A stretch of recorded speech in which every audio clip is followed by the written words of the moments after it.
यदि आप एक शरीफ आदमी हैं, इज्जतदार हैं, किसी का बुरा नहीं सोचते और हमेशा सिद्धांतों पर अटल रहना चाहते हैं, अच्छे अच्छे काम करते हैं, तो कुछ सामाजिक समस्याएं आपके सामने आती हैं और आपको परेशान करके रखती हैं।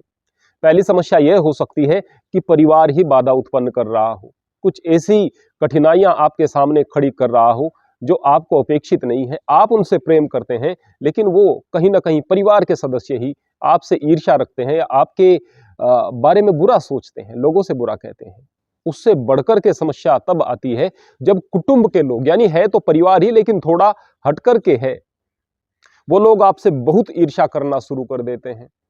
वो लोग समाज में आपकी बुराई करते हैं, समाज वाले लोग उन पर ज्यादा यकीन करते हैं। एक कारण तो यह है कि उनके पास यह प्रमाण होता है कि देखो ये उनके कुटुंब के लोग हैं, फिर भी उसकी बुराई कर रहे हैं। दूसरे यह है कि वो लोग भी जो आपके नजदीकी थे, समाज के लोग थे, आपसे ईर्ष्या कर रहे थे, उनको बहाना मिल गया कि आपके कुटुंब के लोग ही आपकी बुराई कर रहे हैं।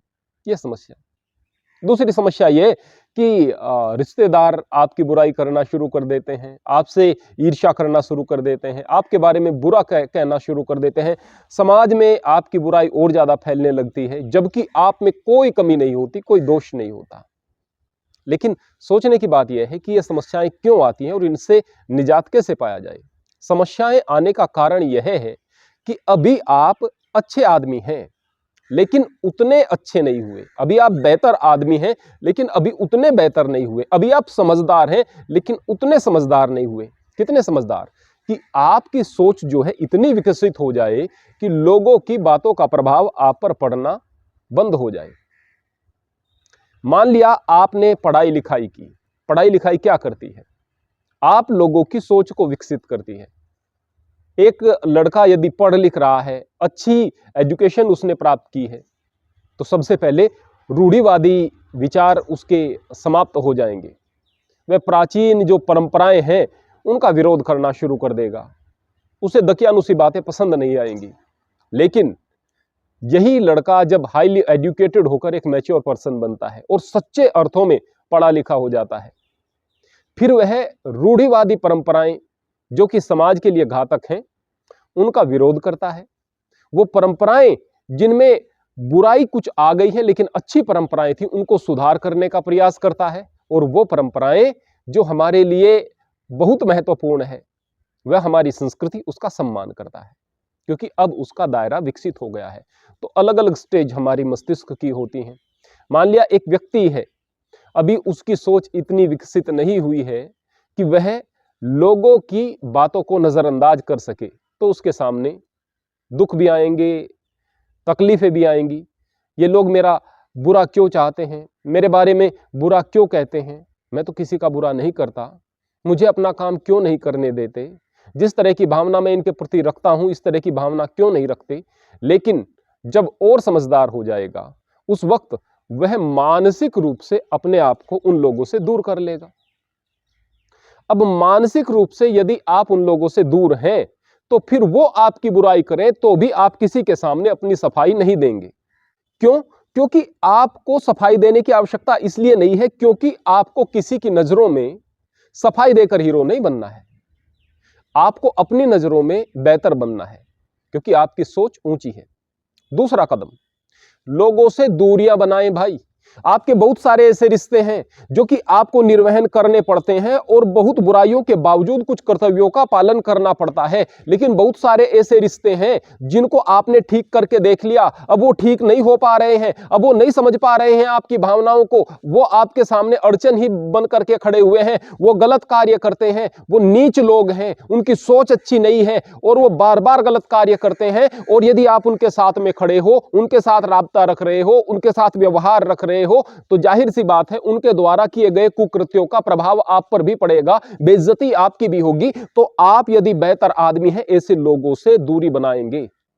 आपके कुटुंब में हैं, भले ही आपके भाई बहन लगते हैं, भले ही आपके चाचा ताऊ लगते हैं, भले ही आपके नजदीकी रिश्ते भी हैं, लेकिन जितना हो सके आप दूरियां बनाने की कोशिश करें, क्योंकि आपने प्रयास करके देख लिया कि सारी चीजें ठीक हो जाएं, लेकिन ठीक नहीं हो पा रही। अब निश्चित रूप से दूरी बना लो, और दूरी भी ऐसे कि पूरे तरीके से उनका परित्याग कर दो। लोगों को लगे कि ये लोग अलग हैं और यह व्यक्ति अलग है। यदि व्यक्ति पूरे तरीके से नीचता पर उतारू है, पूरे तरीके से अशुर हो गया है, नहीं बदला जा सकता, तो उससे दूरी बना लेना, यथासंभव दूरी बना लेना बेहतर है। यथासंभव इसलिए क्योंकि बहुत सारे ऐसे रिश्ते हैं जिनसे दूरी नहीं बनाई जा सकती। बहुत कठिन होता है, बहुत मुश्किल होता है। ऐसा नहीं कि दूर नहीं हुआ जा सकता, माँ बाप हैं, दूर नहीं हुआ जा सकता, लेकिन समाज हमेशा यही कहेगा, देखो भाई माँ बाप का सम्मान करना चाहिए। अरे राक्षस हैं वो, नहीं अच्छी बात समझ में आ रही है उनके, न धर्म की बात समझ में आ रही है, न व्यसनों से छूट रहे हैं, गलत कार्य कर रहे हैं, लेकिन फिर भी माँ बाप के पक्ष में ही समाज खड़ा हुआ रहेगा।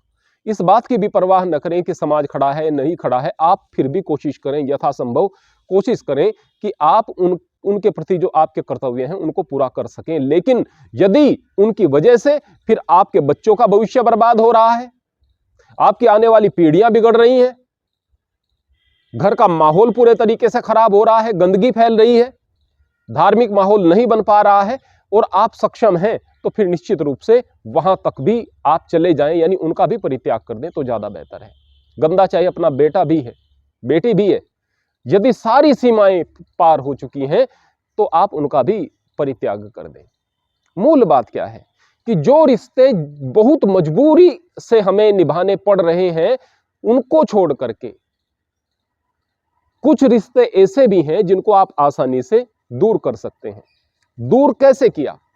जब कोई व्यक्ति कहे कि वो सामने वाला आपकी बुराई कर रहा था, आपके बारे में यह बात कह रहा था, तो आप यह कहें कि भाई वो उसकी मर्जी है कि क्या ये बात सच्ची है, कि भाई मैं क्यों प्रमाणित करूं कि सच्ची है या झूठी है, आप खुद देख लेना। यदि आपको लगेगा सच्ची है तो सच्ची है, झूठी है तो झूठी है, तो समझो आपने त्याग कर दिया। और यदि सामने वाला कोई आकर कहे कि आपके कुटुंब का वो व्यक्ति जो आपसे खफा रहता है या जिससे आप दूर रहते हैं वो आपकी बुराई बहुत ज्यादा करता है और कहता है कि आप में कमियां हैं, और आप कहने लगे कि नहीं देखो भाई उसमें ये कमी थी, उसने ये किया था, उसने ये किया था, इसका मतलब अभी भी आप उससे जुड़े हुए हैं, इसका मतलब अभी भी आप लोगों से जुड़े हुए हैं, इसका मतलब अभी भी लोगों की बातों का आप पर प्रभाव पड़ रहा है।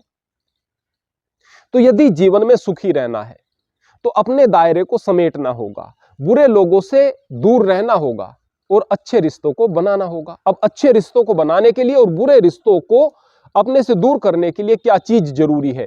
आप अपने स्तर को ऊंचा उठाते चले जाइएगा। यकीनन अगर आप अच्छी सोच वाले व्यक्ति हो गए, अच्छी सोच वाले व्यक्ति की पहली पहचान यह है कि उसके जो फैसले होते हैं वो पूर्वाग्रह से ग्रसित नहीं होते, वो किसी माइंडसेट के आधार पर अपने थॉट प्रोसेस को तैयार नहीं करते हैं, वो अपने बिलीफ सिस्टम के गुलाम नहीं होते हैं। जो चीजें बता दी गई हैं, जो दृश्य दिखा दिए गए हैं, जो सिखा दिया गया है, उसके आधार पर वो चीजों को नहीं देखते, जो यथार्थ है उसको अच्छे दृष्टिकोण से देखने का प्रयास भी करते हैं। और यदि कोई बात सामने वाले की बुरी लग रही है तो उसके स्थान पर खड़ा होकर के देखते हैं कि कहीं सामने वाला सही तो नहीं है। तो ऐसे व्यक्ति की नई सोच विकसित होगी और पुराने माइंडसेट्स उसके टूट जाएंगे। निश्चित रूप से ऐसा व्यक्ति हाईली एजुकेटेड व्यक्ति होता है, भले ही उसने किताबें बहुत ज्यादा न पढ़ी हों, भले ही उसने बहुत ज्यादा डिग्रियां हासिल न की हों, भले ही उसके मार्क्स बहुत ज्यादा न हों, अगर मैं एकेडमिकल एजुकेशन के विषय में बात करूं, लेकिन उस व्यक्ति के पास में जीवन का तजुर्बा होता है, गहराई से जीवन का अध्ययन किया हुआ होता है और उन किताबों को भी पढ़ा हुआ होता है जो वास्तव में जीवन को ऊंचा उठाती हैं। तो मूल बात क्या है कि यदि आप अपने जीवन को बेहतर बना पाए, बेकार के लोगों से बच कर के रह पाए, अच्छी अपनी सोच को विकसित कर पाए, तो निश्चित रूप से जो बुरे लोग हैं ना वो आपसे खुद ब खुद दूर होना शुरू हो जाएंगे। कभी कहेंगे कि ये आदमी अहंकारी है, कभी कहेंगे इस आदमी के अंदर घमंड आ गया है, कभी कहेंगे इस आदमी के अंदर बड़प्पन आ गया है। आप में कमियां निकालेंगे और आपसे खुद ब खुद दूर होना शुरू हो जाएंगे। और जो अच्छे लोग हैं वो आपसे जुड़ना शुरू हो जाएंगे, उसको आप बड़े प्यारे व्यक्ति लगेंगे, अच्छे व्यक्ति को बड़े प्यारे व्यक्ति लगेंगे, बड़े विनम्र लगेंगे, बड़े सहनशील लगेंगे और वो आपके पास आना शुरू हो जाएंगे। क्या किया आपने? क्या अच्छे लोगों को मित्र बनाया? नहीं, वो बन गए। क्या बुरे लोगों को दूर हटाया? नहीं, वो हट गए। किस प्रकार से? बस अपनी सोच को विकसित करते चले जाएं और किसी भी बात की प्रतिक्रिया बिल्कुल न दें, क्योंकि जब आप प्रतिक्रिया दे रहे हो उस वक्त आप गुलाम हो। सामने वाले ने आपकी बुराई की, आपने प्रतिक्रिया दे दी, तो सामने वाले ने कुछ किया जिस पर आपने किया, यानी सामने वाले के हाथ में आपका रिमोट है, उस वक्त आप गुलाम हो। लेकिन जब आप प्रसन्न रहते हो और अपनी सोच के आधार पर निर्णय लेते हो, उस वक्त आप स्वतंत्र हो। स्वतंत्रता की तरफ बढ़ो, ऊंचाई की तरफ बढ़ो। छोटे लोग, छोटी सोच के लोग आपसे खुद ब खुद दूर हो जाएंगे। और जो बड़ा व्यक्ति बनना चाहता है वो छोटे लोगों से मतलब नहीं रखता, राब्ता नहीं रखता। छोटे लोगों का मतलब वो लोग नहीं जो गरीब हैं, या बड़े लोगों का मतलब वो लोग नहीं जिनके पास पैसा है। छोटे लोगों का मतलब जिनको लाख समझाने से भी वो नहीं समझ पाते, मन में दुष्टता ही भरी रहती है, सोच खराब ही रहती है, गलत कार्यों को करते ही हैं, अहंकार से भरे हुए रहते हैं, और बस लोगों की ईर्ष्या और चुगली में उनका जीवन बीतता है। ऐसे लोगों से दूर रहें और अपने जीवन को ऊंचा उठाएं। हरि ओम, हरे कृष्ण।